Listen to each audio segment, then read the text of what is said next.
நம்ம தொப்புள் கொடி உறவுகளான ஈழத் தமிழர்கள் அவங்க இலங்கையில் இருந்தாலும் உலகத்துல எந்த மூலையில இருந்தாலும் தாய் பாசம் காட்டின தலைவனை இழந்து தவிக்கிற அவங்களுக்காகவும் குரல் கொடுக்கிறது, அவங்களுக்காகவும் நிக்கிறது நம்மளோட கடமை இல்லையா?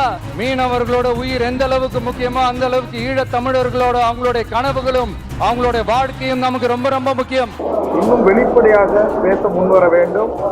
தமிழீழ மக்களுக்கு ஒரு நிரந்தர அரசியல் தீர்வு, உலகம் முழுவதும் வாழ்கின்ற தமிழீழ மக்களிடம் ஒரு பொது வாக்கெடுப்பை நடத்தி அதனூடாக ஒரு தனித்தமிழ் ஈழ அரசை உருவாக்கி தர வேண்டும் என்று மாநில ஒன்றிய அரசுகளை வலியுறுத்தி இன்னும் ஆழமாக அழுத்தம் திருத்தமாக பேச வேண்டும். மேலோட்டமாக ஈழத்தமிழர் பிரச்சனையும் மீனவர் பிரச்சனையும் பேசி கடந்து செல்வது ஏற்புடையதல்ல. உண்மையிலேயே தமிழீழ மக்களை அவர் நேசிப்பதாக இருந்தால், தமிழ் ஈழ விடுதலையை அவர் நேசிப்பதாக இருந்தால், உண்மையிலேயே தமிழக மீனவர்கள் சிங்கள பௌத்த பேரினவாத அரசால் படுகொலை செய்யப்படுவதும் படகுகள் பறிமுதல் செய்யப்படுவதும் தடுத்து நிறுத்தப்பட வேண்டும் என்று அவர் விரும்பினால் இன்னும் வெளிப்படையாக எங்களை போன்று பேச வேண்டும் என்பதுதான் எனது பெரும் விருப்பம். அரசியல் ரீதியான விமர்சனத்தை நான் வரவேற்கிறேன். தனிப்பட்ட முறையில் யாரையும் விமர்சிப்பதை தமிழக வாழ்வுரிமை கட்சி ஏற்கலை. விஜய் ஒரு அரசியல் கட்சியை தொடங்கி மக்களை சந்திக்க வருகின்றிருக்கிறார். அந்த அளவில் அதை நான் வரவேற்கிறேன். ஆனால் அவருடைய ரசிகர்களை விஜய் அவர்கள் அரசியல் படுத்த வேண்டும்.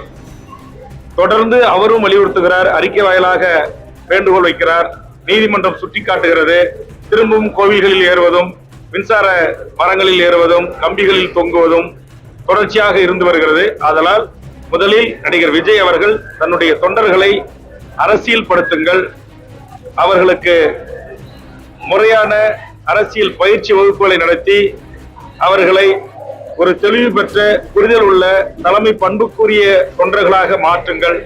அப்போதுதான் உயர்நீதிமன்றங்களுடைய இந்த சுட்டிக்காட்டுதலும் பத்திரிகை ஊடகங்களில் வருகின்ற விமர்சனங்களையும் திரு விஜய் அவர்கள் தவிர்க்க முடியும். விஜய் ஒரு நடிகர், அவருக்கென்று தமிழ்நாட்டில் ஒரு இளையோர் பட்டாளம் ரசிகர்களாக இருக்கிறார்கள். ஆனால் கட்சி தொடங்கி 2 ஆண்டுகள் ஆகிய பிறகும் ரசிகர்களாக இருப்பது என்பது ஏற்புடையதல்ல. அதனால் அவர் தன்னுடைய ரசிகர்களை தொண்டர்களாக மாற்றுவதற்குரிய நடவடிக்கைகளை மேற்கொள்ள வேண்டும் என்று தெரிவித்துக் கொள்கிறேன்.